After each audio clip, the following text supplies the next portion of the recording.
everybody, Ryan McCaffrey with IGN. I'm very pleased to be joined today by Hayden Blackman, the studio head and creative director on Mafia 3. Perfect timing with the logo. Look at that. Yeah. Synergy. It's great to have you, Hayden. Thank you. Thanks for having us. So this is actually the first time that the general public is getting a look at some extended gameplay of Mafia 3. You showed off more or less this, behind closed doors to the media at Gamescom. That's right. Which is where all the preview coverage, including that on IGN, came from. But it's great to actually see it. So this is, I have never seen this before. Right. This is me seeing it. So I guess the before I start just reacting to things, go ahead and just catch us up. Gamescom was a little while ago now. Elevator pitch version, go. Sure. So in Mafia 3, you play a guy named Lincoln Clay. The time is 1968 in our version of New Orleans. So you can see here, this is Lincoln moving down our version of Bourbon Street in this southern city, very iconic southern city here. Again, one of the things you'll notice about Lincoln, potentially by the shirt he's wearing, he's a Vietnam vet. So he's just returned from Vietnam when the events of the game begin. So he is a trained soldier, and that really gives him an edge when he takes on the mob, which is one of the kind of key components of the story. Lincoln's also a criminal. Before he went to Vietnam, he was part of the Black Mob, again in our version of New Orleans. Yeah. When he comes back, he falls back in with the Black Mob, and through the course of the game, they get betrayed by the Italian mob. So here, this takes place about 2/3 of the way through the game. Lincoln is on his mission to take down the Italian mob and build a new mob kind of on the ashes of the old, and build a new family. And one of the ways he's doing that is by taking down various criminal rackets. So he's learned throughout the course of the game that there is a drug dealing operation going on in the back alleys of the French Ward and places like this cemetery. And he can go ahead and head into the cemetery and hunt down informants to find out information about the mob and the racket, maybe get involved in a little bit of a firefight, all in the process of working his way up to some of the crime bosses that run the drug operation in the city. Right. So now I'm a big fan of the series. Illusion Softworks did the first 2 games, and now, but it's been taken in-house here at your studio at Hangar 13, which is a lot of former 2K Marin folks. And what have you sort of tried to keep from the first 2 games, and what sort of have you made a concerted attempt to kind of evolve and update or change? Sure, yeah. So again, we're all very,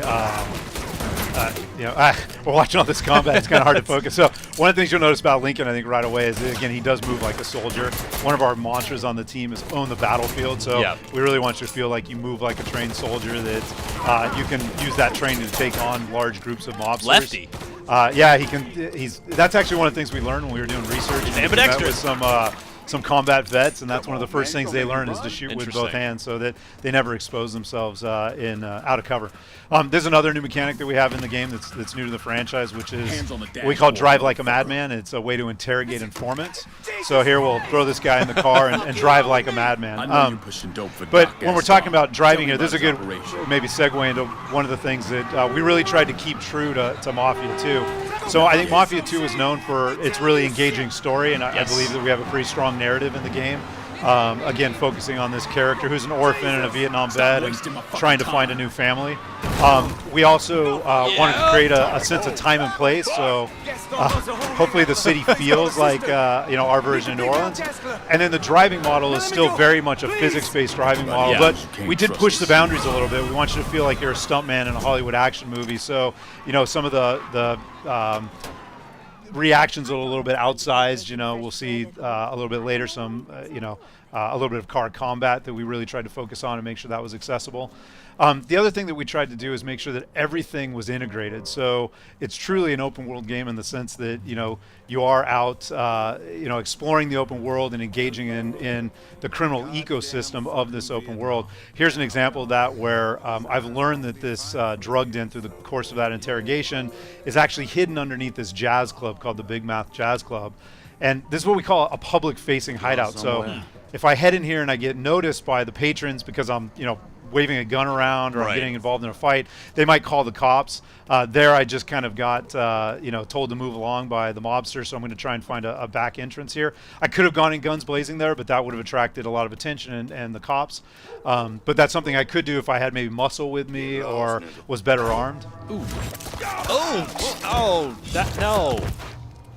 That might have been an overreaction. That's an example of one of our takedowns of the game. So you unlock those as you go throughout the game. But yeah, I mean, I have actually played. Like I said, I've reviewed both the first 2 games, and really, I was a big fan of both, Mafia 2 in particular. But the 2 things that sort of stood out for me on one of the plus sides for Mafia 2 was just the unbelievable art direction, and I'm already seeing that here, like some amazing lighting. This just the sort of the light mist haze. Right. It really looks like that technologically here you're just pushing a lot of atmosphere into the game, which I like a lot. And then on the flip side, the kind of the big downside for me to more lighting here to Mafia 2 was that it was a great story. It's set in this open world, but it was like there wasn't a lot to do in that open world. So are you guys looking to rectify that this time around? Yeah, absolutely. And that was one of our, again, very first pillars was how do we make sure you feel like you are in an open world that you can explore, that you can engage with, but how do we do it in a way that makes you feel like you're always making forward progress? So everything we do is kind of connected to Lincoln's quest to take down the mob or rebuild his own, kind of criminal empire. So, whether that is, again, finding guys to interrogate, doing open world activities that help fund your criminal operations, destroying hideouts. We have a number of hideouts in the game. This is an example, actually, of a hideout.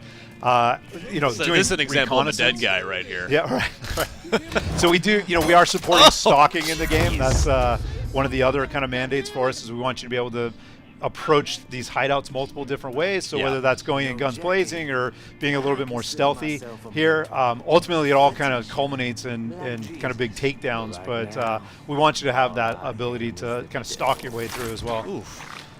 Yeah, so there's a character named Doc Gaston who runs this hideout who we have to take out in order to assign this hideout out to one of our guys to take over. So here again, you'll see a little bit of some of our hot combat and Lincoln kind of moving through the space, swapping weapons. We do have kind of a very good weapon churn model where you're encouraged to switch weapons a lot. We do have fairly aggressive AI as well. They will come after you, hunt you down.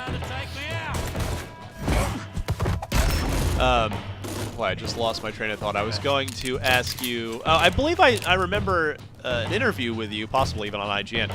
Are there multiple endings? Am I remembering that correctly? You guys aiming for sort of some multiple path things here? Yeah. So again, one of the things that we founded Hangar 13 on was this idea that we really want to build games where people feel that every player story or every player experience is unique. And for me, that's really the joy of working in games and this kind of interactive medium is that we get to allow the player to be kind of co-author in the experience. So whether that's the moment-to-moment, like here, do I go through stalking? What weapon do I use? Do I use takedowns?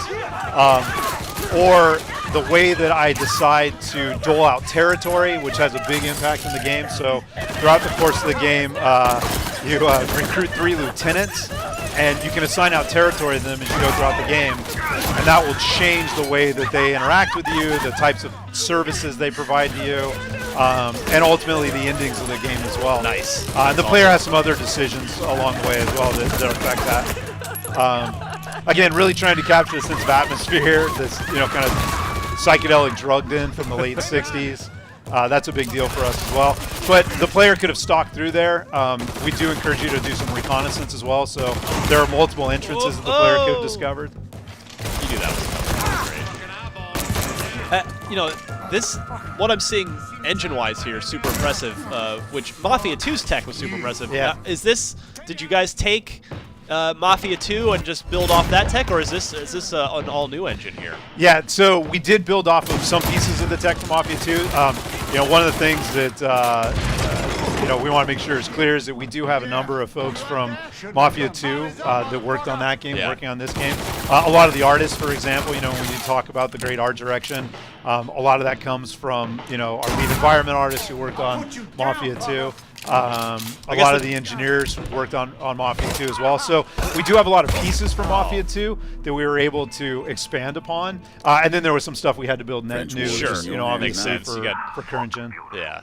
This shows how old I am. I called them Illusion Softworks. 2K Check, I guess, would be the more modern I'll take that as terminology. But and Vito, don't fuck this are there up. any sort of?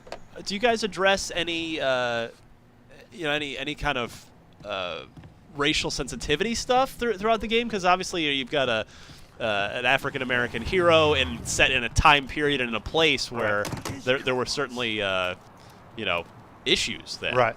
Yeah, we do. I mean, we're not shying away from it at all. It is 1968. You are Lincoln's actually mixed race. He's half black and the other half he's unsure of. But that factors into the story. It factors into the narrative. It factors into the way that the world reacts to you, depending on where you're at. Right. The police system, in particular, will sometimes react to Lincoln based on where he's at in the world. So we're not shying away from it at all. Again, we're not trying to get up on a soapbox or cure racism here, but if we can get people to think about it, I think we'll have done our job. That's great. I mean, more games need to do that. Yeah, and again, some of it's we're trying to be authentic to the time period. Yeah. So here, again, action example of a little bit of combat and car combined there. So we really wanted to make shooting from cars accessible. One of the things we did for this demo, because it was our first kind of unveiling of the game, is we wanted to end with a bang. So you will be able to blow up cars in the game, but it will require things like this, grenade launcher. You will be able to do some of those takedowns that we saw earlier as well, but it's not every car is going to explode when you bump into them. Well, good. I'm glad you've set the expectation. Yeah. No, we're not going to make it. Yeah. That is a great early look at Mafia 3. What's the general ballpark? What are we aiming for here? 2016. Just general 2016. We'll be keeping a very close eye on this on IGN. Hayden, thank you very much. Thank you.